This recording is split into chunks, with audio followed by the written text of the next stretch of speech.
des soucis avec le Niger, qui est son voisin immédiat. Et ce souci-là est lié à des accusations permanentes du Niger contre le Bénin, soit disant que le Bénin abrite des forces étrangères qui menaceraient la sécurité du Niger. Et les Béninois ont toujours rétorqué qu'ils sont libres d'avoir les coopérants qu'ils veulent à partir du moment où les coopérants qui sont dans leur pays n'ont rien à voir avec le Niger. Parce qu'aujourd'hui, chacun choisit de façon stratégique ses amitiés. Si vous décidez d'aller avec les Russes, c'est un choix souverain. D'autres peuvent décider d'aller avec les Américains, d'autres peuvent décider d'aller avec les Français, d'autres peuvent décider d'aller avec les Allemands. L'essentiel est que personne ne rentre dans le territoire de l'autre.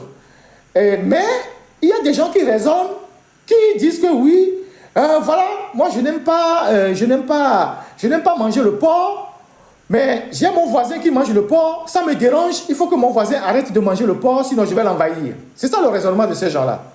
Nous avons des problèmes avec les Français, nous avons chassé les Français sont chez nos voisins, souverainement.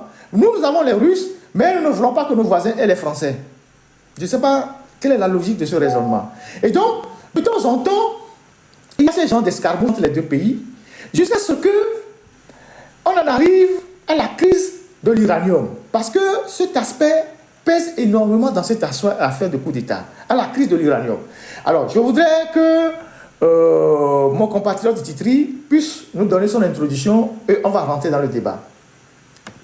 Exactement.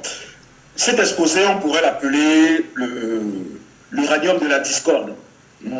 L'uranium de la discorde parce que il va nécessairement porter sur ce minerai-là qui fait l'objet d'un litige entre l'État français et l'État du Niger. Donc, comme vous le savez, depuis 2023, comme tu l'as évoqué tout à l'heure, la crise qui a survenu au Niger a conduit notamment à avoir des frictions entre le Niger et le Bénin, jusqu'à la fermeture des frontières. Mais ce n'est pas tout, puisque de la même façon, il s'est engagé un bras de fer entre les dirigeants nigériens et la société française Orano à propos d'une mine d'uranium qui est exploitée à Arlit. Donc Arlit, comme vous voyez sur la carte, c'est un peu au nord-ouest, au nord-est du Niger, et c'est l'une des plus grandes mines d'uranium de ce pays-là. Et il faut savoir que Orano exploite ces mines depuis les années 1974, et on a déjà tiré près de 140 000 tonnes d'uranium, ce qui correspond à peu près 2 000 milliards de dollars. Et donc c'est énormément d'argent, c'est un énorme enjeu financier pour Orano. Et je précise que les besoins d'uranium de la France chaque année, c'est de 8 000 tonnes. Et il faut savoir que Orano tire de ces mines d'uranium au Niger à peu près 2 000 tonnes par an. Donc c'est quasiment le tiers de sa consommation en uranium qui provient donc du Niger. Donc l'analyse aujourd'hui ne sera pas vraiment une analyse qui va forcément vous imposer un point de vue, mais on va essayer de dérouler chronologiquement certains événements qui se sont passés depuis 2023 à 2024 jusqu'à la date d'aujourd'hui. D'accord? Donc, grand frère, si tu voudrais poser une question avant qu'on ne démarre. Non, on va juste projeter des éléments factuels. Et exactement, on laissera ceux qui nous suivent tirer leurs propres conclusions. Nous, on n'est pas là pour imposer un point de vue à quiconque, mais on veut donner des clés de lecture à cette crise-là, pour que les gens comprennent réellement derrière ce coup de force ou ce coup de tentative de coup d'État, ce qui se jouait derrière. Et donc, le premier élément, c'est l'uranium. Et c'est le plus important d'ailleurs. Voilà, le premier élément, c'est l'uranium. Et donc, comme vous le voyez sur la carte tout à l'heure, la France est très présente au Niger dans l'exploitation de l'uranium.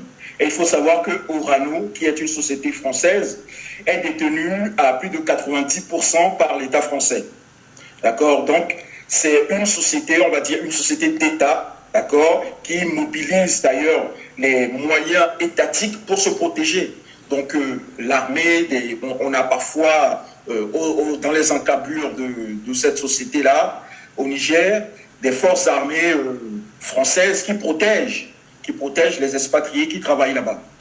Donc Orano est majoritaire donc, dans la société, qui est une co-entreprise. Hein. On a la société Somaïr, qui est une co-entreprise.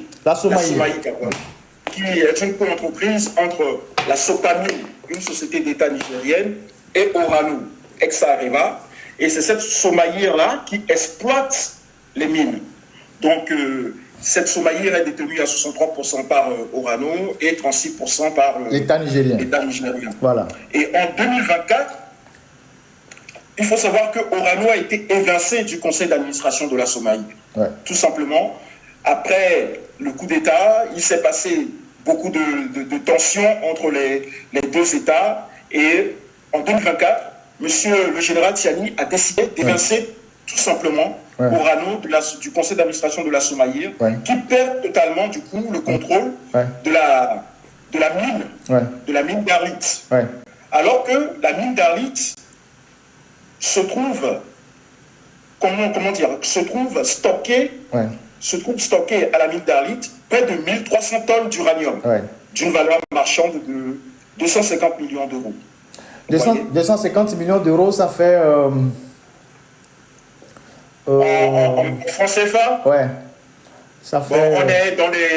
On est dans les près de 18 milliards de francs CFA, 20 milliards de francs CFA. 250 millions d'euros? Non, c'est plus que ça. 250 millions d'euros en CFA, c'est plus que ça. 250 millions d'euros, 100 millions d'euros, c'est quoi? 100 millions d'euros, on est à 65 milliards. 250 millions, 130 milliards. 164. Ouais, 130 milliards. 164 milliards de francs CFA. Voilà. On est à 164 milliards de francs CFA. Et c'est le coût de cette marchandise-là. C'est le coût de ce stock d'uranium qui est actuellement exposé, entreposé à Arlit. Donc, il y a un litige à propos de ce stock-là, de près de 160 milliards de francs CFA. Et donc, il se trouve qu'en mars 2025, Orano a saisi le tribunal administratif, le tribunal arbitral international. Le CIRDI. Voilà. C'est le CIRDI qui est géré. En fait, la différence entre le tribunal arbitral et les tribunaux ordinaires, c'est que le tribunal arbitral est notamment foncièrement composé de professionnels du commerce, en fait. Oui, tout à fait. C'est une institution de la Banque mondiale ou du FMI, je crois, la Banque mondiale, je pense. Voilà, exactement. C'est un arbitrage mis en place par la Banque mondiale pour permettre aux États et aux opérateurs économiques de régler leurs litiges. Voilà. Actuellement, le Togo est devant le CIRDI avec Contour Global. J'ai vu ça dans leur dossier. Allez-y. Voilà. Et il faut préciser que ce sont les sociétés parties eux-mêmes qui décident de porter l'affaire devant le tribunal arbitral. Parce que lors de la signature du contrat, ils prévoient qu'en cas de litige, on règle le problème devant telle juridiction, mais devant tel tribunal. Voilà. Exactement. Donc, en juin 2025, le général Tiani décide de nationaliser donc la Somaïr. Il décide de nationaliser la Somaïr. Ainsi que sa production. C'est de son plein droit, c'est son pays.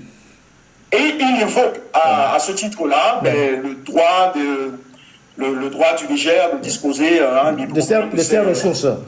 De ses ressources naturelles. Voilà. Sauf qu'en septembre 2025, le tribunal arbitral statue en faveur d'Orano et interdit à l'État nigérien de vendre et de déplacer les 1300 tonnes d'uranium entreposées là-bas à Arlit. Ça veut dire que les 1300 tonnes d'uranium sont devenues une marchandise litigieuse. Une marchandise litigieuse. Voilà. Et le tribunal arbitral interdit de le vendre et interdit de le déplacer. Voilà. Donc Orano peut donc se prévaloir d'un droit de préemption sur cet uranium-là. Encore sur l'uranium, voilà. Parce que le processus arbitral n'est pas encore fini. Voilà. Et les deux parties, c'est-à-dire Sopamine et Orano, l'État du Niger et l'État français, sont tenus de se conformer à cette décision arbitrale qui tient lieu de loi pour eux. Voilà. cependant, en octobre, là, récemment, en octobre 2025, il y a un mois. Il y a un mois. Il y a pas un mois, mais il y a 2 mois. Ouais. En octobre, le général Tchiani décide de faire fi de cette décision-là en mettant en vente le stock en cause. Voilà, c'est ça. D'accord. Et il va d'ailleurs démarcher la Russie et l'Iran. Oui, c'est les deux pays. Les deux pays qui ont démarché. Les deux pays qui ont démarché. Qui ont été démarchés. Et courant octobre, des médias, on apprend que l'uranium litigieux a été acquis par une société russe. Et le nom de cette société n'est pas dévoilé, mais on sait d'ores et déjà que le minerai sera convoyé par voie terrestre depuis Arlit jusqu'au port de Lomé, soit à 2000 km de son point de départ. Parce qu'à la base, le Niger, la frontière entre le Niger, le Bénin, à Malanville et à Gaïa, je connais très bien cette frontière pour l'avoir franchie plusieurs fois. Il y a un pont là-bas, donc vous avez Malanville au Bénin et Gaïa de l'autre côté du Niger. Cette frontière est fermée. Et donc, le Niger décide d'acheminer l'uranium jusqu'au Togo. Et donc, on va voir avec la technique, la carte du circuit que la cargaison de l'uranium va passer. Voilà. Si on peut demander la technique de passer cette carte. Effectivement, non, la carte. Ça, c'est le bateau. La carte du circuit, le circuit du trajet. Le trajet de l'uranium. Il y a une carte. On devait emprunter le convoi d'uranium depuis Arlit. Voilà. Ils vont trouver ça tout à l'heure, la carte. Ils vont trouver ça donc, normalement, effectivement, voilà la carte. Voilà cette carte. Donc normalement, si la frontière avec le Bénin avait toujours été ouverte, ce convoi devait passer donc par le Bénin et descendre directement par le Bénin et ensuite bifurquer vers le port de Lomé. Le port de Lomé était plus adapté pour les gros navires qui pouvaient transporter cette matière. Même le Bénin est adapté parce que c'est par là que les Français faisaient passer l'uranium depuis. Donc voilà la carte. Voilà la carte. Donc le trajet de l'uranium jusqu'au port de Lomé. Donc ça part de Arlit, ça arrive à Niamey. Et de Niamey, ça passe par le Burkina et ça arrive au port de Lomé. Donc, quand on voit ce trajet-là, on voit cette carte-là, on voit bien que c'est une voie très dangereuse parce que entre Niamey, en passant par le Burkina, il y a des djihadistes qui opèrent énormément là-bas. Je rappelle que ce convoi est escorté par Africa Corps. Africa Corps qui est les supplétifs russes qui appuient les gouvernements du Niger et du Mali et tout ça. Donc il y a une unité russe qui accompagne ce convoi-là. Je pense qu'il y a une quarantaine de véhicules. Et donc, le convoi est parti de Arlit et est actuellement à Niamey, avant de descendre vers le Togo. Donc, Fort, entre-temps, il va en Russie, il rencontre Vladimir Poutine, il remercie Vladimir Poutine de tous les efforts qu'il fait pour les pays sahéliens et pour la sous-région. Il a parlé au nom de la CEDEAO. Et puis, dans les accords qu'il a signés avec la Russie, on a appris plus tard qu'il a mis le port à disposition de la Russie pour les activités marchandes des navires russes et tout ça. Et la Russie aussi va mettre les ports russes à disposition des navires togolais. Sauf qu'on ne sait pas si le Togo a des navires de guerre. Mais en prévision de l'arrivée de cet uranium-là, dès que Fort rentre au Togo, il y a un navire russe, un navire marchand russe, qui arrive au large du port de Lomé le 1er septembre. On va voir ce navire. Exactement. Alors, ce navire part dès l'annonce de la mise en vente de l'uranium en octobre, on voit que ce navire part donc du port turc. Le port turc de Dardanelles, le 23 octobre. Le 23 octobre. C'est donc le matros Shevchenko qui part le 3 octobre de la Turquie et qui se dirige donc vers le Togo. Mais il y a quelque chose de particulier avec ce navire-là. Un instant. Donc, le 3 octobre, le 23 octobre, ce navire Makro Shevchenko, qui est un navire russe, battant pavillon russe, mais part des Dardanelles. Les Dardanelles, c'est le long du Bosphore. C'est la mer qui est entre la Russie, entre la Turquie et les autres pays. Et donc, ce bateau part le 23 octobre et arrive au large du port de Lomé le 1er décembre. Et donc, ce navire s'appelle Makro-Shevchenko. Voilà ce navire. On vous montrera la position de ce navire tout à l'heure. Exactement. Et plus précisément, il arrive le 14 novembre au large du Togo. Voilà. Voilà, c'est-à-dire il arrive le 14 novembre au large du Togo. Et entre-temps, le convoi quitte Arlit pour Niamey. Exactement. Voilà. Mais ça viendra plus tard. Déjà, voilà. Le 23 octobre, quand il quitte la Turquie pour Lomé, il faut savoir quand même que c'est un navire qui est très risqué parce que c'est un navire qui est qualifié de navire fantôme russe.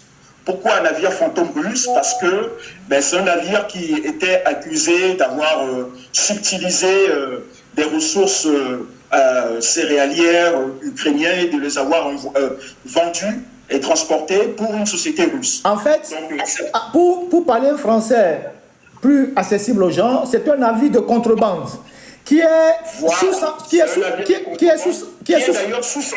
sanction internationale. C'est un navire de contrebande qui est sous sanction internationale et c'est ce navire qu'on envoie au large du port du Togo pour charger l'uranium qui va arriver du Niger. Donc ce navire arrive le 14 novembre au large des côtes togolaises et se positionne en attendant que la cargaison quitte le Niger pour arriver au port de Lomé. On peut continuer. Exactement. Donc, il faut savoir, ce qui est important de savoir sur ces navires-là, c'est que l'Ukraine avait décidé depuis le début de la crise russo-ukrainienne d'attaquer systématiquement tous les navires fantômes dans les mers internationales. Donc, on peut voir que déjà en septembre, il y a un navire russe fantôme qui a été attaqué dans la mer Noire. Et plus récemment, là, au large du Sénégal, il y a 2 navires fantômes qui ont subi des explosions de la part des services ukrainiens. Et donc, c'est un navire qui est chargé de beaucoup de problèmes. Donc, on peut comprendre dès lors le déplacement, puisque le navire arrive ensuite à Lomé le 14 novembre, et 4 jours après, on apprend que Faure est en visite en Russie. Voilà. Donc, le navire arrive le 14 novembre, Faure part en Russie le 18 novembre. Voilà. Pour aller signer un accord de coopération avec la marine militaire russe qui peut désormais patrouiller et protéger ses intérêts dans les eaux togolaises ainsi que dans le golfe du Guinée. Voilà. C'est tout l'enjeu, hein. On reviendra là-dessus. C'est tout l'enjeu. On reviendra là-dessus. Et je vous rappelle que depuis cette semaine, les États-Unis ont donné le feu vert aux Ukrainiens d'attaquer tous les navires fantômes russes. Ça, c'est un autre débat. Voilà. Donc, dès le 18 novembre, on a l'assurance que, s'il arrive quelque chose à ce navire Matros Shevchenko, les navires militaires russes peuvent réagir. Donc, quelque part, on peut dire que le convoi de ce navire-là est déjà protégé quelque part. Voilà. OK? Et le 27 novembre, on apprend que le convoi d'uranium litigieux là dont on a parlé, qui est en Russie, a démarré. La première partie, parce que c'est deux cargaisons différentes. Une première cargaison est partie en direction de Niamey. En direction de Niamey. Ouais. Donc, une semaine, on va dire, le navire est arrivé à Lomé le 14 novembre. Ouais. Et 13 jours après, 2 semaines après, le convoi démarre au Niger. D'accord? Ouais. Et ce convoi, comme tu l'as dit tout à l'heure, est assuré, est soutenu par une trentaine de mercenaires et même par un détachement de la garde nationale nigérienne. Voilà. C'est-à-dire que la garde républicaine, la garde du président Tiani, assure la protection de ce convoi-là. D'accord. Et donc, le navire est sur les côtes togolaises. On a signalé ce navire-là. On a eu le tracking de ce navire-là. On a connu sa position. Et dès qu'on a signalé ce navire-là, il s'est un peu déplacé. On y arrive. Ouais. Parce que le 27 novembre, là, le même jour où le convoi part d'Arlit, Orano émet un communiqué pour s'opposer à ce convoi. Oui, c'est ça. Et dans ce communiqué, il précise notamment, Orano, la société française, précise qu'elle poursuivra la défense de ses intérêts avec détermination et se réserve le droit d'initier des actions complémentaires nécessaires, notamment pénales, y compris contre des tiers, pour l'appréhension de la matière en violation de ces droits d'enlèvement. Voilà. Donc, il y a déjà une tension qui est très vive, déjà le 27 novembre. Voilà. Le convoi litigieux part de Darlit, Ouais. à la volonté de M. Tiani, du général Tiani. Ouais. Orano s'y oppose le même jour, Ouais. en émettant un communiqué pour dire qu'elle est prête à mobiliser tous les moyens nécessaires pour pouvoir protéger son uranium. Et le 6 décembre, on a un premier convoi qui arrive donc à Niamey. Le 6 décembre, on a un premier convoi d'uranium qui arrive à Niamey. Et le même jour, à Lomé, et c'est là où c'est important, le même jour, le navire russe Matros Shevchenko se met en mouvement et va donc se rapprocher et s'amarrer au quai conventionnel du port. Exactement. Et donc, voilà. Donc ça veut dire qu'il se prépare à charger. Voilà. Donc le navire qui était au large s'est rapproché du port et il est venu s'amarrer au quai minéralier. Pas au quai minéralier, au quai conventionnel. Au quai conventionnel plutôt, voilà. Voilà. Et donc, nous, on a vu ce navire-là, on l'a traqué, et dès qu'on a publié sa position, le navire a bougé. Exactement. Donc, le 6 décembre déjà, il est venu et le 7 décembre qui a suivi, nous avons appris donc le coup d'État au Bénin. Voilà. Donc, peut-être que, on ne sait pas, peut-être que le plan a changé. Voilà. Le 8 décembre, dès que la publication de la position du navire a été signalée le 8 décembre, il a quitté subitement son emplacement dans le quai conventionnel pour se remettre au large, tranquillement, de Lomé. Alors, on peut supposer que son plan initial a été contrarié et qu'il a décidé de se remettre au large pour éviter tout simplement de payer inutilement des droits d'amarrage ou alors autre chose. Alors, je vais faire une petite analyse ici. On pose les faits, mais le commentaire est libre. Ça, c'est les faits, c'est les éléments factuels qu'on est en train de vous exposer. Et je vais faire un commentaire.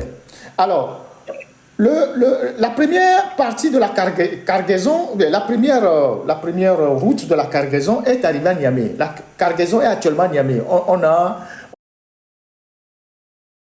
sanitaire même de l'uranium, j'aurais aimé qu'on puisse passer la petite vidéo là, qui est un reportage de la chaîne française France 5, qui parle un peu des risques sanitaires tels que l'ont vécu les habitants de Harit, les Nigériens de Harit, qui ont travaillé à Orano, à Areva, et qui ont subi les revers des entreposages de poussière ou bien de gravier d'uranium. C'est la technique de cette vidéo. Si la technique a la vidéo. À Arlit, au Niger, la Cominac, filiale d'Orano, ex-Areva, a fermé en mars 2021. Cette entreprise a exploité pendant plus de 40 ans des mines d'uranium et elle laisse derrière elle un héritage empoisonné. Pas celle-ci, l'autre. Voilà, merci.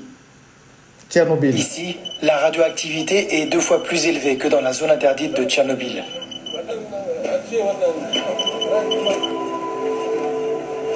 La ville est sortie de terre dans les années 70, grâce à ses gisements d'uranium. Elle est bordée par 2 immenses mines, gérées par des filiales de la multinationale française Orano, que tout le monde ici appelle encore Areva.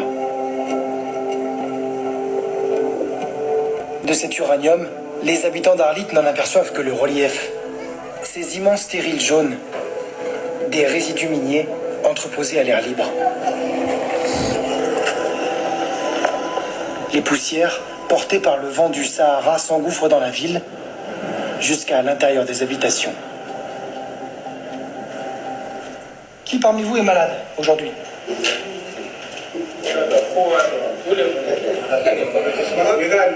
Certains sont hémiplégiques. D'autres souffrent de maladies chroniques. Qui estime que c'est à cause d'Areva que vous êtes malade, ici ?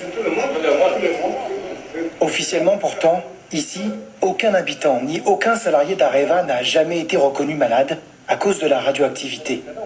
Le seul qui l'ait été, c'est un salarié français qui n'a passé que 7 ans dans cette ville, quand la plupart de ces hommes vivent et travaillent ici depuis plus de 40 ans.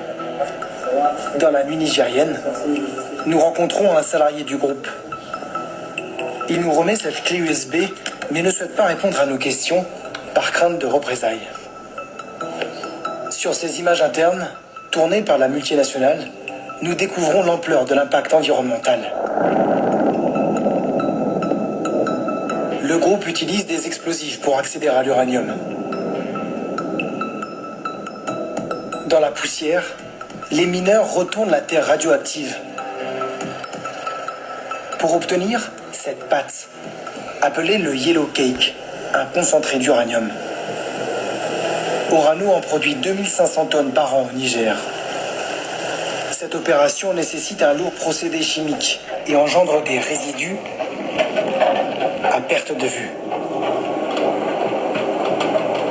Les montagnes du bout de la ville n'ont rien de naturel. Ce sont 35 millions de tonnes de déchets toxiques entreposés à l'air libre. Pour mesurer les potentielles retombées de poussière radioactive sur la population, nous sommes venus avec un matériel spécial, un appareil qui mesure la radioactivité. Bonjour Martin Boudou, ça va? Pour nous aider à le manipuler, Bruno Charéron, ingénieur en physique nucléaire à la CRIRAD, la seule association indépendante française qui travaille sur la radioactivité.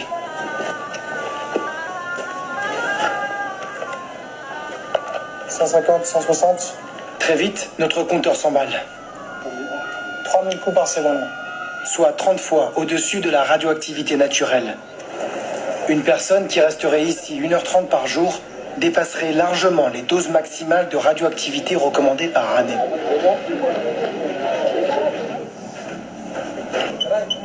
Des éléments très radioactifs comme ça au milieu d'un litre, qu'est-ce que ça vous inspire? Je suis choqué. Et c'est ça qui m'amène dans cette ligne. Et c'est pourquoi j'ai risqué mon travail, j'ai risqué tout. Je continue à risquer tout parce que ça me choque. Je pense qu'on ne peut pas laisser les enfants et les pauvres femmes innocents dans de tels machins. Et ça, vous savez, c'est destiné à quoi? C'est destiné à une construction d'une maison, voilà, ou d'une école. Alors, ça, c'est un document qui montre le côté très dangereux de ce minerai-là. Et ce document a été fait au Niger. Et nous l'avons diffusé pour montrer l'exploitation de ce minerai pendant des années par la société française n'a pas bénéficié à ces populations nigériennes, certainement à l'élite nigérienne, au chef d'État, au ministre, mais la population n'a rien gagné là-dedans. Et donc, ce sont les risques de l'exploitation de ce minerai et c'est aussi les risques de transport que ce minerai pourrait créer en cas d'accident, alors que nous sachons que chez nous, la route nationale numéro 1, elle est totalement dégradée, il y a des titans qui tombent tous les jours et qu'en plus, notre route nationale numéro 1, elle passe dans toutes les villes et les villages, c'est pas une autoroute, donc c'est une ville, c'est une route qui passe dans des milieux densément peuplés. Et donc, c'était une cargaison qui était quand même à risque. Est-ce que dans le scénario, dans les hypothèses les plus farfelues, la réussite de ce coup d'État aurait permis, par exemple, de rediriger cette cargaison vers son circuit habituel. Parce que ceux qui le faisaient rentrer par le Bénin depuis des années, ils savent comment ils le faisaient rentrer pour aller le charger au Bénin, là où les routes sont beaucoup plus bonnes que le Togo. Au-delà de ça, quand on s'en tient aux événements du dimanche dernier, lorsque les faits ont été mis sur la place publique, il y a une tentative de coup d'État au Bénin, et que les auteurs ont échoué et qu'ils étaient poursuivis par les forces béninoises, les forces de la CEDEAO, les forces spéciales françaises qui sont intervenues, ils se sont repliés en deux axes. Il y a un premier axe qui a pris 2 officiers supérieurs en direction du nord, donc ils ont fini par les libérer à Tchaourou, qui est le village de Yaïboni, mais il y a Tigri qui a battu en brèche vers le Togo. En tout cas, les premières informations sont celles-là. Et entre-temps, il y a un avion de reconnaissance. Je ne sais pas si on a cet avion-là, on a le circuit de cet avion-là, qui a balayé toute la zone jusqu'au niveau de Anéron. Non, ce n'est pas cet avion. Il y a un avion. Bon, si vous n'avez pas l'image, ce n'est pas la peine de le diffuser. Donc, il y a un avion qui a balayé toute la zone jusqu'au niveau de Anéron. Et tout porte à croire que cet avion qui faisait la ronde, qui collectait les informations, suivait les gens qui étaient en train de battre en retraite. Et quelques jours après, selon Jeune Afrique, les autorités béninoises ont déclaré que le principal auteur du coup d'État se trouvait au Togo et principalement à Lomé 2. Ils n'ont pas dit au Togo de façon vague, ils ont dit Lomé 2.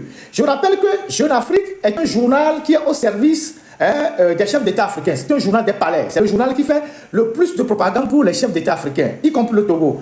Et si ce journal, Jeune Afrique, qui a des entrées dans les palais, dit que Tigri se trouve au Togo, mais pas à Koresewa, mais pas à Neho, mais pas à Badja, mais pas à Gomeglozou, mais à Lomé 2, l'information est bien précise, à Lomé 2. Et Lomé 2, on sait tous qui habite à Lomé 2, où sont ceux qui habitent à Lomé 2. Et quelques jours plus tard, c'est Reuters qui redonne la même information, toujours selon les autorités béninoises, et puis après c'est BBC qui dit que le gars se trouve à Lomé 2. Donc si le gars, en battant retraite, se retrouve à Lomé 2, ça veut dire qu'ils ont dit qu'il a franchi la frontière du Mono. Ça veut dire qu'ils l'ont suivi. Et donc, s'il est rentré au Togo, ça veut dire qu'il y a des gens qui l'ont récupéré pour l'emmener jusqu'à Lomé 2. Parce que Lomé 2, ce n'est pas un quartier où tout le monde rentre. Même les Togolais ne rentrent pas à Lomé 2 comme ils veulent. Donc, ils ont dit qu'il est à Lomé 2. Mais, le mardi qui a suivi, la technique peut montrer l'image de l'avion qui est parti au Niger. Le mardi qui a suivi, cet avion, dont l'immatriculation a été anonymisée, donc qui a été rendu invisible, donc cet avion a quitté Lomé autour de, en début d'après-midi, je vais voir l'heure, autour de 14h38, donc cet avion que vous voyez, cet avion, a décollé de Lomé le mardi et est parti au Niger. Jeune Afrique a dit que Faure Gnassingbé a fait un aller-retour au Niger le mardi après-midi. Mais quand nous, on a essayé de vérifier par le tracking des avions, on voit que cet avion a quitté Lomé le mardi. Et il faut montrer l'allée d'abord. A quitté, il faut montrer l'allée, la première image. Non, la première image, l'allée technique. Voilà. Donc cet avion, donc Airbus A318.112, et dont l'immatriculation pendant le trajet a été anonymisée, a été verrouillée, mais nous avons réussi à le déverrouiller, a quitté Lomé et est parti au Niger. Qui était dans l'avion? Jeune Afrique dit que c'est Faure qui a fait un tour. Était-il seul dans l'avion ou l'avion a servi à déplacer quelqu'un? Ce n'est que des spéculations de journalistes. Donc, qui était dans l'avion? Pourquoi l'avion est parti au Niger?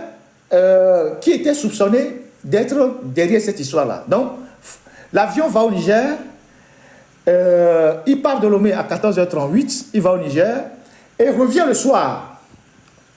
Il faut nous montrer le retour de l'avion. L'avion revient le soir. Et vers, je vais voir l'heure qui est en bas. Vers 20h. Vers 20h, l'avion revient à Lomé et atterrit à l'aéroport de Lomé. Donc, voilà cet avion qui a fait... Ce qu'il faut surtout ajouter, préciser, c'est que c'est le même jour que la CEDEAO déclare l'état d'urgence dans la sous-région. Ouais. D'accord? Ouais. Et normalement, la mobilisation de la force en attente également. Ouais. Alors, c'est le jour où, normalement, toute la sous-région était en effervescence. Ouais. D'accord? Ouais. Donc, on comprend difficilement comment un chef d'État peut, en tout cas, mobiliser son avion personnel qui fait un aller-retour dans la même journée dans ce contexte un peu tendu sur le plan sécuritaire. D'accord. Voilà ce que je voulais ajouter. Préciser. Et donc, cet avion va au Niger, mais avant de partir au Niger, ils ont tenté de le rendre anonyme, invisible, pour qu'il ne soit pas tracé. Bon, nous, on a d'autres moyens pour tracer les avions, et donc, on a retrouvé le trajet de cet avion-là, et après que Jeune Afrique ait annoncé que Faure a fait le tour au Niger le mardi dans la journée. Et donc, voilà le parcours de cet avion. Est-ce que... qui cet avion a amené au Niger? Parce que déjà, le dimanche, le lundi, Jeune Afrique, où les Béninois disaient déjà que Tigri était à Lomé, il était à Lomé 2. Bon, donc on ne veut pas rentrer, on ne veut pas tirer de conclusion. Donc cet avion revient à Lomé. Et le mardi qui a suivi, cet avion revient. le mardi, le mercredi ou le jeudi, cet avion remonte sur Paris. Technique. Et est-ce qu'on peut ajouter quelque chose? Ouais, donc le mardi, le 9 décembre, cet avion fait cet aller-retour étrange au Niger. Mais le 10, il faut savoir que Orano dépose devant le... Et on revient encore dans avec le lien avec l'uranium. Orano dépose devant le tribunal arbitral une requête pour la saisie du stock de l'uranium litigieux, qui est désormais donc à Niamey. Donc c'est, on va dire, derrière Orano, il faut comprendre la France, l'État français. Donc l'État français demande la saisie de l'uranium, du stock d'uranium litigieux qui est actuellement en mouvement. Donc le 11 décembre, le lendemain 11, donc c'est celui-là, le 10 décembre, et le 11 décembre, c'est là où on remarque que l'avion présidentiel de Faure Gnassingbé refait encore un autre voyage sur Paris. Donc, l'avion, le 11 décembre, remonte à Paris. On ne sait pas qui est dedans, on ne peut pas dire qui est dedans. Ben, l'avion, quand même, en le traçant, il revient à Paris. Et l'avion retourne à Lomé le samedi, c'est ça? Le samedi, hier. Il revient à Lomé hier. L'avion revient à Lomé hier. Et hier, l'avion se rend encore anonyme et remonte à Niamtougou. On va regarder l'avion qui remonte à Niamtougou. Hier. Technique. L'avion remonte hier à Niamtougou. Et vous allez voir... comment que la technique... vous allez voir dans les dossiers... L'image que vous voyez là, c'est l'image de l'accident de camion de cyanure qui est survenu à Bafilo en 2019 et qui a entraîné donc la mort de plusieurs animaux et de la végétation dans le coin. Pour vous dire un peu, pour vous montrer un peu les conséquences d'un accident éventuel de ce qu'on voit au Togo. Et donc, si la technique a retrouvé le trajet de l'avion, donc l'avion de Faure remonte à Niamtougou hier, à son retour de Paris, autour de 20h. Et ce matin, cet avion est retrouvé, on le retrouve à Abuja, où s'est ouvert ce matin le sommet des chefs d'État de la CEDEAO, ce qui montre que Faure est à Abuja, puisqu'il y a un communiqué officiel qui annonce que Faure s'est rendu à Abuja. Donc, ce sont les éléments factuels qu'on essaye de partager avec vous, qu'on a collecté. Ce sont des données. Le journaliste, il collecte les données, il les présente. Après, chacun fait ses analyses. Et ce sont les éléments factuels qu'on essaie de collecter pour vous donner. Et les Béninois, selon Reuters et selon BBC, auraient introduit auprès du Togo une demande d'extradition de Tigri, qui est l'auteur principal de la tentative de coup d'État. La question de savoir si le fameux Tigri est encore au Togo ou s'il est ailleurs. De toutes les façons, les Béninois, en suivant Tigri dans son repli, ils ont eu les éléments de preuve, ils ont collecté des données que ce Tigri est rentré au Togo par le Mono et se trouvait à Lomé 2. Et donc, si demain on le retrouve dans un autre territoire, la question qu'on doit se poser est de savoir comment a-t-il quitté le Togo pour se retrouver dans un autre territoire ailleurs. Donc, voilà les éléments factuels qu'on a voulu vous montrer. Pour conclure, pour vous dire à la fin, et Ditri aussi va vous faire ces observations, pour vous dire à la fin que ce qui s'est passé au Bénin n'a rien à voir d'un coup d'État ordinaire. C'est des enjeux énormes. C'est des enjeux énormes avec derrière des ramifications qui ont voulu, avec des puissances, des ramifications, qui ont voulu prendre le contrôle de ce pays-là. Et c'est peut-être ça qui justifie aussi l'intervention de la France. C'est une analyse. Peut-être que les Français aussi savaient que derrière, il y avait tous ces enjeux-là. C'est pour ça qu'ils ont dépêché les forces spéciales pour intervenir. Donc, le golfe de Guinée ou le Bénin se retrouve aujourd'hui dans une zone grise où les intérêts de plusieurs puissances se croisent. Donc, pas seulement le Bénin, le Togo, le Bénin. Et au-delà, on peut aussi dire que les pays qui sont enclavés et qui n'ont de salut que par leur accès à la côte, ils se disent, mais si on continue comme ça, on va être étouffé, il faut qu'on essaye de dégager la côte pour pouvoir avoir un accès. Donc, d'où les velléités expansionnistes de ceux qui sont dans le Sahel, qui veulent avoir des amis sûrs sur la côte. Le Togo étant déjà un de leurs amis, ils ont voulu en avoir un second pour avoir un accès total à 2 infrastructures de la zone de la côte et donc fragiliser peut-être davantage la CEDEAO, d'où l'intervention assez musclée de la CEDEAO et de la France et puis de la Côte d'Ivoire pour mettre fin à cette affaire de tentative de coup d'État. Donc, voilà les éléments que nous, on a voulu partager avec vous. Et je rappelle que ce n'est pas d'aujourd'hui qu'on cite le Togo dans les mauvais coups. En 1977, je vais vous lire, pour les jeunes, hein, j'ai un doyen avec qui j'ai partagé des trucs hier. Le Togo a été cité toujours dans les mauvais coups, vous le savez, la mort de Sankara, la guerre en Sierra Leone, la rébellion en Angola, la guerre, comment appelle-t-on,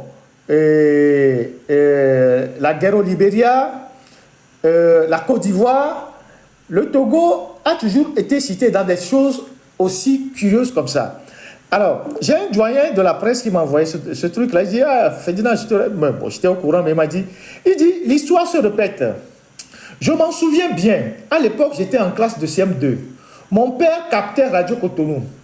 À la suite de la tentative de coup d'État menée par Bob Denard, le 16 janvier 1977, le Bénin avait accusé le Gabon et le Togo d'y être impliqués. Sur la radio de Cotonou, on diffusait des chansons dans lesquelles les noms des Bongo et des Yadema, étaient prononcés. Et hué, cette affaire a longtemps empoisonné les relations entre Kérékou et Yadema. Ce dernier a fini par se rapprocher de Kérékou, qui l'a aidé à revenir au pouvoir en signe de défiance envers Soglo, accusé de sympathie pour l'opposition togolaise. Kérékou y a vu l'occasion de voyager chaque fois à bord de l'avion présidentiel de Yadema pour participer à des sommets des chefs d'État. En 1995, l'ex-chef d'état-major de l'armée sous Kérékou, le colonel Pascal Tawes, a trouvé asile au Togo après avoir tenté de renverser Soglo. Donc, voilà les choses dans lesquelles on est souvent mêlé. Et ici, c'est l'enquête qui montrera au bout la responsabilité du Togo dans cette affaire-là, puisque pour le moment, ce n'est que des informations qui sont fuitées dans les journaux, mais du côté des autorités togolaises, il n'y a eu aucune prise officielle de parole. Mais il faut quand même comprendre que moi je suis convaincu parce que 4 jours avant, nous on savait qu'il allait se passer quelque chose au Bénin. En tout cas, certains comme nous, on savait, parce qu'il y a beaucoup de gens qui ont bavardé. Donc on savait qu'il y a quelque chose qui se préparait au Bénin. Peut-être que les autorités béninoises sont suffisamment naïves, puisque plusieurs fois je leur ai dit, surveillez votre voisin de l'Ouest. Parce que vous ne pouvez pas, si vous êtes en train de faire le développement de votre pays, le développement va avec la sécurité. Vous ne pouvez pas seulement vous concentrer sur le développement et laisser les questions sécuritaires, vous ne sécurisez pas les routes, les gens s'infiltrent dans vos pays, au nord du Togo, par Parakou, en civil, les gens rentrent. Certains partent en vacances, mais ils vont filmer des sites essentiels. Vous ne pouvez pas minimiser ce genre de choses. On vous a dit ça depuis. Et peut-être que cette fois-ci, ils vous ont raté, mais ils ne vous rateront pas la prochaine fois. Puisque leur volonté, c'est de vous défaire. Et donc, ils ont des complicités chez vous, ils viennent chez vous, ils regardent ce que vous faites, et vous n'avez pas compris que le développement de votre pays que vous montrez à la face du monde, vous-même vous l'avez dit que ça suscite la jalousie, mais ça peut amener aussi des gens à vous porter un coup fatal. Donc, il y a ce côté sécuritaire-là qu'il faut peut-être regarder. Comment se fait-il que nous, certains parmi nous, on savait que quelque chose allait se passer, mais peut-être que je ne sais pas si vous-même vous le savez. Donc, voilà, mais nous, on n'avait pas une idée de l'ampleur de ce qui allait se passer, parce qu'il y avait des signes annonciateurs. Tous ceux qui ont commencé par se réjouir, à faire des éditions spéciales, tout ça, ils n'ont pas fait par hasard. Ils étaient préparés pour ça. Ça veut dire que la chose était préparée de longue date. Donc, voilà ce que moi j'ai voulu dire par rapport à ce coup d'État. Et comme je le répète, c'est ma position, ce sont mes principes. Moi, je ne supporte pas des coups d'État dans un pays où les gens ont été élus démocratiquement, les institutions fonctionnent, même si et elle fonctionne avec beaucoup de soucis, si c'est imparfait, je pense que dans un pays, on peut toujours améliorer. Il n'y a jamais de démocratie parfaite. C'est un combat permanent et donc on ne va pas commencer par faire l'apologie des coups d'État dans des pays où les gens ont la possibilité d'élire leurs dirigeants. Encore plus contre un président qui est en fin de mandat et qui part dans 3 ou 4 mois. C'est pas clair, c'est pas acceptable. Donc, il ne faut pas comparer le Togo et le Bénin. Le Togo est un pays d'exception, c'est une monarchie. Le Bénin, c'est plus ou moins une démocratie. Et donc, voilà ce que moi j'ai à dire. Tu m'offres une très bonne transition, là, mon frère. Et, ce que je voulais ajouter à ça, c'est que nous avons tous été surpris par ce coup d'État qui venait de nulle part, et d'ailleurs même par les raisons que les assaillants avaient donc listées. Comme tu l'as dit tout à l'heure, le président partait, normalement finissait son mandat dans 3 à 4 mois, donc il y avait objectivement aucune raison qui pouvait justifier la survenue de ce coup d'État-là. Donc, nous, l'exercice que nous avons fait aujourd'hui, c'était de vous présenter tous les éléments que nous avons recueillis qui pouvaient sous-tendre ce coup d'État-là, parce que il se trouve qu'il y a des enjeux financiers, économiques énormes dans cette zone-là depuis très très longtemps. Donc, concernant l'uranium, on sait que l'uranium du Niger avait l'habitude de passer par le Bénin. Donc ça veut dire que le Bénin avait déjà toutes les installations nécessaires pour sécuriser un convoi terrestre d'uranium. D'accord, le Bénin avait déjà tout le nécessaire. Seulement le Togo n'en avait pas. Mais là, le Niger se trouvait contraint de devoir faire passer plus de 1000 tonnes d'uranium par le Togo avec l'état des routes catastrophiques que nous connaissons. Donc, il se peut que le Niger, devant le recours nécessaire, c'est-à-dire qu'aujourd'hui, alors que les frontières avec le Bénin sont fermées, le Niger aujourd'hui avait vraiment besoin, absolument besoin de la route béninoise pour pouvoir écouler son uranium litigieux. Or, au Bénin, ce sont ses adversaires qui sont présents. L'armée française est très présente au Bénin. Et le Bénin est, on va dire, un allié sûr de la France dans la zone. Donc, aujourd'hui, nous remarquons qu'effectivement, il y a eu comme une sorte de blocage et qui peut peut-être justifier un coup de force de la part des autorités nigériennes pour pouvoir faire passer leur convoi d'uranium. Donc moi, je fais toujours le lien entre ce convoi et ce coup qui s'est déroulé au Bénin dernièrement. Et surtout, ce qui me renforce, moi, dans ma conviction, c'est tous les mouvements dont on vous a parlé tout à l'heure, tous les mouvements des différents protagonistes qui se sont suivis aussi bien un peu avant qu'après ce coup d'État. Donc, à vous maintenant d'apprécier, de vous faire votre propre avis. On vous a exposé le conflit qui liait le Niger et la France, mais également le Niger et le Bénin. Maintenant, on voit que le Togo est venu s'imbriquer dans ce conflit-là. Qu'est-ce que nous foutons là-bas? Toujours est-il qu'on y est et que, visiblement, Faure Gnassingbé s'active beaucoup dans le cadre de ce conflit-là. Comme on le voit, dès le 9 décembre, dès le lendemain du coup d'État, il a déjà fait un aller-retour au Niger. D'accord? Et le jour suivant, il fait un aller à Paris. Donc, qu'est-ce qui peut expliquer ça? Bon, on n'a pas l'assurance qu'il est venu à Paris, au moins on a l'assurance qu'il est allé au Niger. On n'a pas l'assurance, mais son avion officiel avec l'immatriculation officielle, c'est le call sign officiel dont on parle, s'est déplacé à plusieurs reprises à Paris.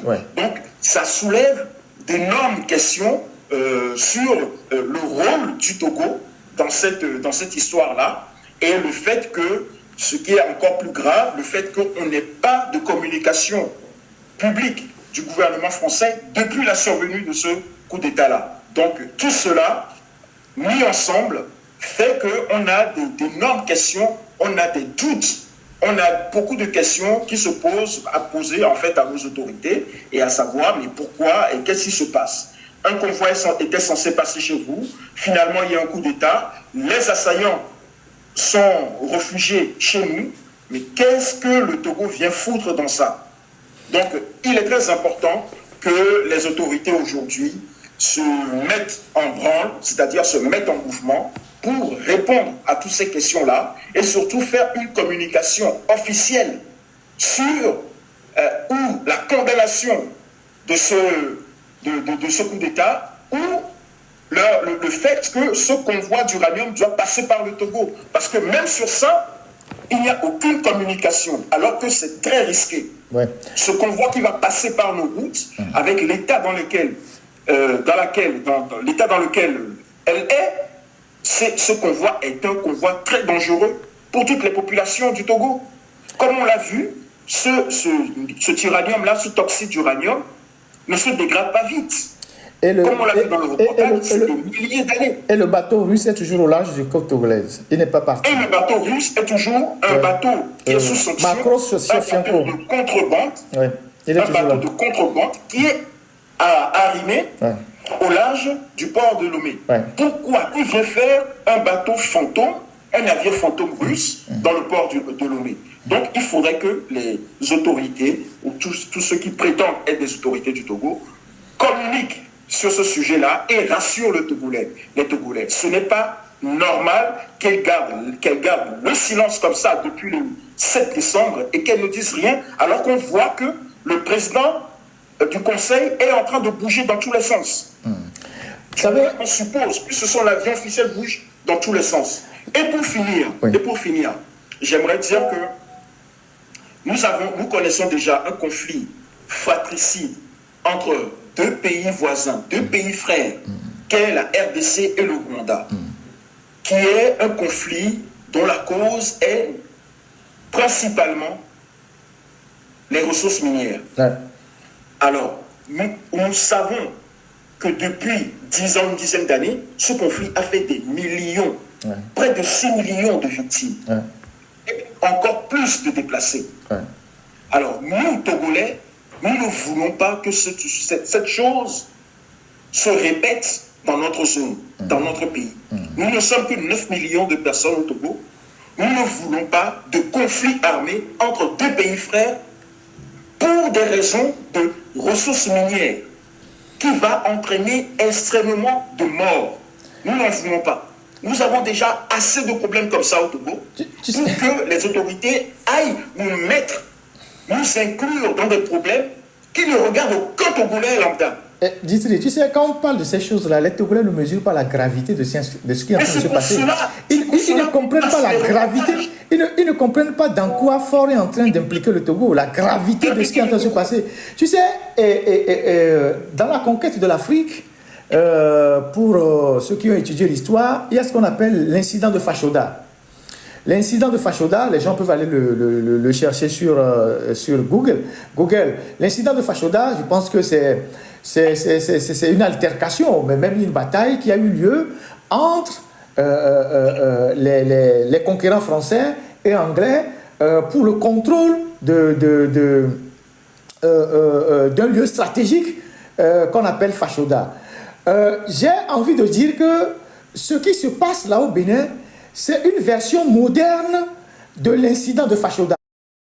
C'est-à-dire qu'aujourd'hui que les Russes, ils sont sur nos côtes, parce que les gens les ont amenés sur les côtes pour un nouveau partenariat et tout ça, et que nous leur avons ouvert le golfe de Guinée, ceux qui étaient là avant ne veulent pas aussi que leur zone d'influence où ils ont laissé faire, mais maintenant ils ont dit on ne va pas laisser continuer. Et dans cette bataille entre puissances dans laquelle nous nous retrouvons, alors que nous n'avons pas les moyens, ça risque de nous créer des dégâts énormes. Parce que si les Français ont dépêché les troupes spéciales de la Côte d'Ivoire pour venir aider les forces armées béninoises pour neutraliser les putschistes, ce n'est pas seulement uniquement pour sauver la démocratie. Nous sommes d'accord. Ce n'est pas seulement pour sauver la démocratie. Ce n'est pas seulement pour sauver la démocratie. Je répète, si les Français ont dépêché les troupes spéciales de la Côte d'Ivoire pour intervenir au Bénin, donc les troupes spéciales qui sont arrivées en un temps record pour intervenir au Bénin et mettre fin à ce putsch-là, ce n'est pas seulement pour sauver la démocratie, mais c'est pour non seulement protéger les intérêts français, mais c'est pour envoyer aussi des messages aux autres qui sont là-bas que on ne va pas vous laisser continuer pas vous amuser. Et que la côte, ne vous hasardez pas à vouloir vous projeter sur la côte. Et donc, cela fait que nos pays qui sont déjà très fragiles sont en train de se retrouver dans des guerres entre puissances alors que nous n'avons pas de moyens. Et donc, au lieu que Ford s'occupe du développement du Togo, qu'il construit les routes, qu'il construit les hôpitaux, qu'il trace les quoi, il va se mettre dans des affaires qui ne nous concernent pas. Et il pousse notre pays dans des trucs comme ça. Parce que Macron a dit, ou bien les Français ont dit, oui, c'est pour sauver la démocratie au Bénin. Mais ce n'est pas pour sauver seulement la démocratie au Bénin, c'est pour leurs intérêts qui sont intervenus. Même ça, quand il parle de diversifier les relations, ça ne se fait pas comme ça. Ouais. Il y a quelque chose encore plus délicat qu'on n'a pas évoqué, mais il faut savoir que dans le golfe du Guinée, là, il y a une marine française qui est là depuis les années 90. Hein. Ah oui, mais le golfe de Guinée, il n'y a pas que les navires français, il y a tous les navires, il y a américains, il y a français, il y a russes, et il y a même les Ukrainiens qui sont dans la zone. Il y a même les Ukrainiens qui sont dans la zone. Et donc, nous, on n'a pas à rentrer dans ces jeux d'alliance de puissance qui va nous coûter très cher. Déjà qu'on a des populations qu'on n'arrive pas à nourrir, on n'a pas de route, on n'a pas d'hôpitaux, on n'a pas de centre de santé, on va se retrouver dans des conflits entre puissances opposées, soit disant qu'on veut s'aligner ici, on veut s'aligner là, parce que nous sommes dans un monde. Moi, c'est ce qui m'inquiète dans cette histoire-là, parce que cette histoire-là, ce n'est pas fini. Ce n'est pas fini, c'est très inquiétant, effectivement. Donc voilà, c'est ce qu'on a voulu faire aujourd'hui, c'est d'éveiller votre conscience à ce qui se passe, à la situation actuelle du Togo.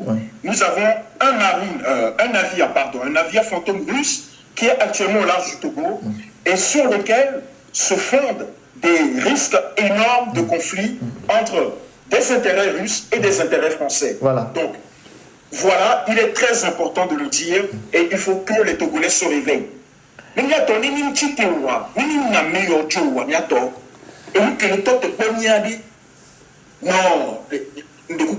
faut vraiment qu'on se mobilise. Il y a des analystes qui sont allés dans le même sens que nous, des analystes qu'on ne peut pas partager avec vous dans ce live-là. On peut vous envoyer des liens. Des gens qui, sans qu'on ne les connaisse, des experts en relations internationales, qui ont eu la même analyse que nous, alors qu'on ne les connaît pas, on ne s'est jamais vu. On a découvert aussi leurs analyses comme ça, où ils décrivent exactement les jeux d'intérêt qui sont en train de se passer aujourd'hui. Et comme je venais de le dire tantôt, puisque c'est une cargaison litigieuse et que des puissances se battent pour le contrôle de cette cargaison-là, les États qui s'entremêlent peuvent avoir des effets de choc ou des effets sismiques. Et donc, voilà la raison pour laquelle, dès que les histoires ont commencé, c'est vrai que le coup d'État, la tentative de coup d'État au Bénin avait des enjeux, il y avait plusieurs intérêts. Hein. Le Togo aurait pu déblayer la route pour placer un de ses pions, libérer la maîtresse nationale. Et donc, c'était une opération prise in brique qui a échoué. Mais les autres avaient l'intérêt à ouvrir la zone pour pouvoir faire passer les marchandises. Et donc, selon ce que les Béninois disent, que ceux qui faisaient le coup d'État devaient proclamer leur adhésion à l'AES, alors que l'AES n'est pas, le Bénin n'est pas un pays de l'AES. Et je suis certain que si le Bénin avait dans cette crise-là, si les putschistes avaient réussi leur coup et que les militaires déclaraient rejoindre l'AES, le Togo allait aussi dire ouvertement qu'il rejoint aussi l'AES. Et donc ça va faire 2 sur la côte et puis 3 à l'intérieur. Peut-être certainement c'était le plan. Malheureusement, les choses ne sont pas passées comme prévu. La même mise sur toute la côte. Tout à fait. L'accès au port. Tout à fait. Donc c'est un enjeu qui va même au-delà de ce qui se passe à l'intérieur du Bénin. C'est ce que je voulais expliquer aux gens. De ce qu'on voit. Voilà. Et je précise que Orano, qui est détenu à 90% par l'État français, a dit qu'il est prêt à tout pour empêcher ce convoi d'évoluer. Voilà, donc ça veut dire tout. Ça veut dire que cette société ne veut pas se laisser faire aussi par rapport à la cargaison d'uranium. Donc, les enjeux sont vraiment... c'est dangereux, tout ça. C'est dangereux. Donc, autant pour la France qui est intervenue, j'ai eu à le dire, c'est pas pour les intérêts, c'est pas pour la démocratie, parce qu'elle n'intervient pas quand il y a des coups d'État partout, voilà, elle n'intervient pas pour la démocratie. Elle est intervenue parce que comment je dirais ça, ses intérêts sont menacés. Autant les autres aussi, avec leur allure russe, ont voulu enfoncer les pays de la côte pour avoir une ouverture vers la côte facile pour pouvoir faire passer peut-être leurs marchandises pour leur allié russe. Donc la côte de l'Ouest est devenue, le golfe de Guinée est devenu un enjeu stratégique qui va évoluer dans les jours à venir et cela risque de déboucher sur des conflits si nous ne prenons pas garde de nos positionnements, que ce soit à gauche ou à droite. Voilà ce que moi j'ai voulu ajouter sur cela. Donc je tiens à remercier sincèrement Dimitri pour ce moment de réflexion qu'on a partagé avec ceux qui nous suivent. Et moi je continue par dire ceci. Ce qui vient de se passer avec les implications qu'on voit là, c'est une très bonne chose pour les démocrates togolais, ceux qui luttent pour le changement. Faure Gnassingbé est de plus en plus... le masque de Faure Gnassingbé tombe tous les jours. Ils commettent des erreurs, ils commettent des faux pas, ils font des fautes qui vont se retourner contre eux. Et donc, là, on voit bien que les autres pays qui traitaient le Togo avec un peu de naïveté, qui pensaient que le Togo, c'est un pays qui ne voulait pas comprendre le jeu trouble du Togo, sont en train de se réveiller. Et cela va avoir, dans les jours qui viennent, des conséquences. Et donc, Faure Gnassingbé est de plus en plus en étroit aujourd'hui. On voit qu'il est très embêté. Ils ne peuvent pas s'exprimer, ils ne disent rien. Bon, on nous sort une histoire que, bon, il y a des militaires qui sont venus de la Côte d'Ivoire parce qu'ils ont trouvé de nouveaux communicants pour créer un dossier dans le dossier. Donc, c'est une manière de noyer le poisson, hein? Le poisson dans l'eau. Donc, ils ont de nouveaux communicants. Ils ont de nouveaux communicants pour faire de la diversion.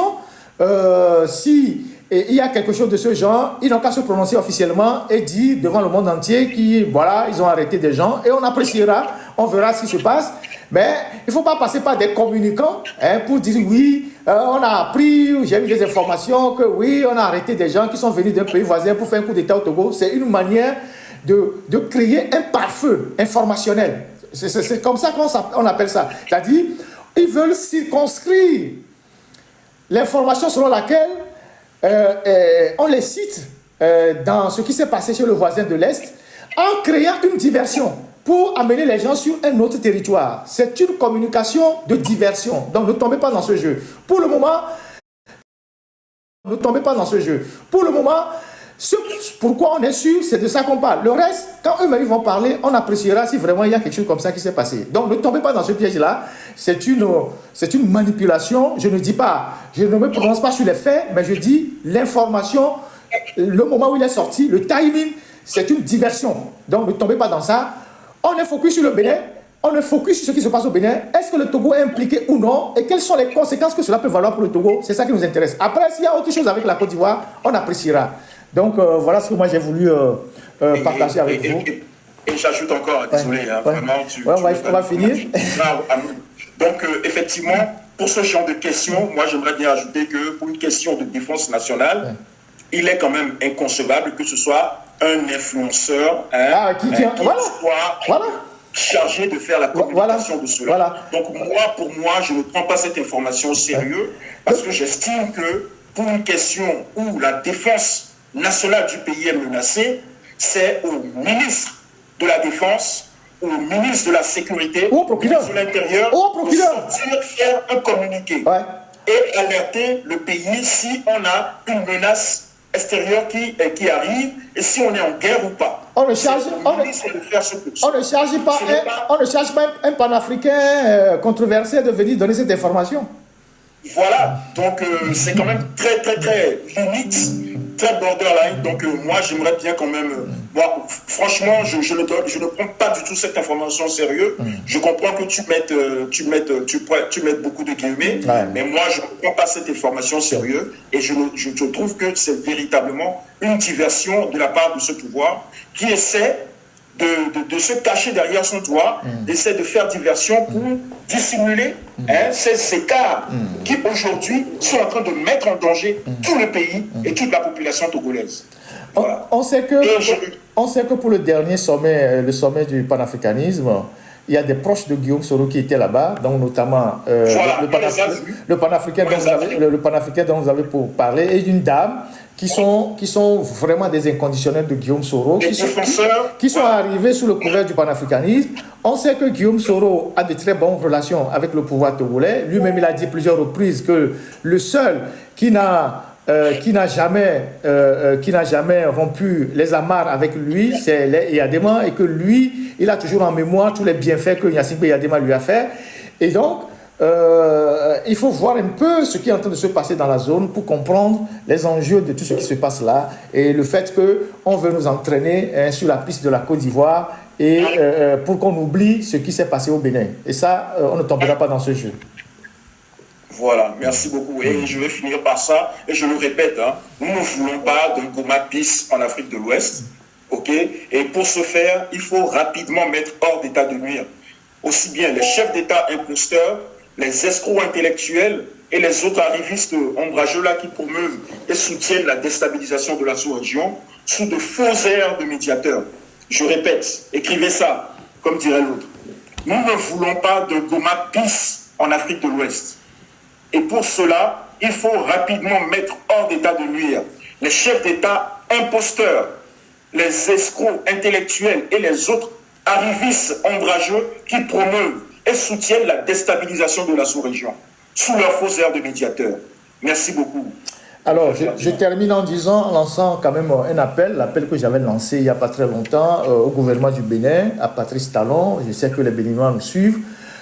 Pour leur demander en toute humilité de tirer les leçons de cette tentative de coup d'État et d'apaiser le climat politique, de libérer les prisonniers, d'ouvrir le jeu démocratique, peut-être de revoir les modifications constitutionnelles, parce que nous savons que le Bénin, c'est un pays modèle pour la démocratie. Ça fait 35 ans que ça dure. Ils ont parfois des difficultés, mais ils arrivent toujours à se surpasser pour maintenir le modèle béninois. Il ne faut pas que demain, avec tout ce que Patrice Talon a fait dans ce pays comme travail, il se retrouve un jour arrêté, en exil ou quoi que ce soit.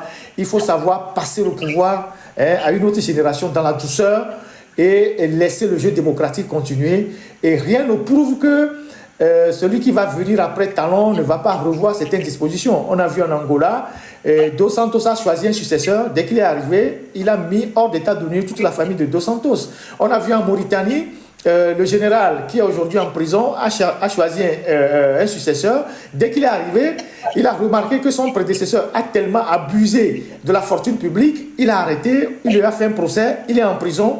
Et donc, aujourd'hui, tout ce que nous demandons au président Talon, qui est pratiquement en fin de mandat, il faut qu'il rentre dans l'histoire par la grande porte. Il faut quand même qu'il entende les effets de cette tentative de coup d'État, qu'il tire les leçons et qu'il déverrouille le jeu démocratique, qu'il fasse rentrer les exilés, les journalistes, les hommes politiques, qu'il libère ceux qui sont en prison et qui permettent l'expression libre dans son pays. C'est toujours mieux que d'avoir des militaires comédiens qui parlent difficilement français, qui disent sur-les à la tête d'un État. Et moi, je suis de cette école-là. Je suis fondamentalement contre les coups d'État. Et ceux qui font l'apologie de coups d'État, ils peuvent aller créer l'international poutiste. Ils peuvent se retrouver là-bas. Et voilà. Donc, c'est ce que je voulais dire pour clôturer cette émission. Et c'est un appel que je lance. Nous voulons faire les choses justes. Dire la vérité de tous les côtés. Faire les choses très justes. Là, sur le cas de la France, on vient de dire, la France n'est pas intervenue au Bénin pour sauver la démocratie béninoise. Elle est intervenue, c'est pour les intérêts. Et donc, c'est un jeu d'influence qui est là. Donc, on dit les choses très justes. On n'a pas là pour soutenir qui que ce soit. Quand c'est Israël, on dénonce. Si c'est la France, on dénonce. Si c'est l'Allemagne, on dénonce. Si c'est les États-Unis, on dénonce. Si c'est les Indiens, on dénonce. Et donc, nous faisons ces dossiers-là depuis des années. Donc, nous sommes quand même de ces journalistes-là qui ont toujours dénoncé tous les prédateurs de l'économie de notre pays, sans exception. Et on en a même payé le prix. Des suspensions de journaux, des accusations, des plaintes et tout ça, mais on a résisté. Donc, ceux qui n'ont jamais rien fait, à part le bavardage sur les réseaux sociaux, ne viendront pas nous dire qui est plus journaliste que l'autre. Donc voilà ce que je voulais dire pour compléter cette émission-là. Et c'est ça qu'on appelle l'honnêteté intellectuelle. Donc voilà, merci infiniment mon frère Editri, merci pour avoir pris le temps. Et comme je l'ai dit au début de cette émission, moi j'apprends maintenant à mettre de l'ordre dans mon positionnement. Je ne perds plus le temps pour convaincre les gens qui ne comprennent pas des choses. Je ne perds plus le temps pour essayer de convaincre des gens, oui, il faut, c'est ça. Non, les Togolais sont si intelligents pour comprendre. Le reste, c'est de l'hypocrisie. Et donc aujourd'hui, moi, je mets de l'ordre dans mes relations. Si je constate que, vous ne partagez pas les mêmes convictions que moi, les mêmes valeurs que moi, je vous mets de côté. Parce que je ne vais pas perdre le temps à convaincre les gens que le panafricanisme qui est appliqué aujourd'hui, c'est de l'escroquerie. Et que les vrais panafricanistes, on n'arrive pas à les détecter. Je ne vais pas passer le temps pour ça. Parce que cette histoire de panafricanisme, on a perdu 2 ans pour ça. Les gens s'insultaient. Les gens disaient, oui, tu es faux, tu n'es pas honnête, tu n'es pas patriote, tu n'es pas ceci. Aujourd'hui, ce que ces gens-là supportaient, c'est eux qui sont en train de vous faire ça gros. Ils vous mettent ça dans l'anus. Et c'est eux qui vous insultent. Vous avez vu la vidéo de gars là?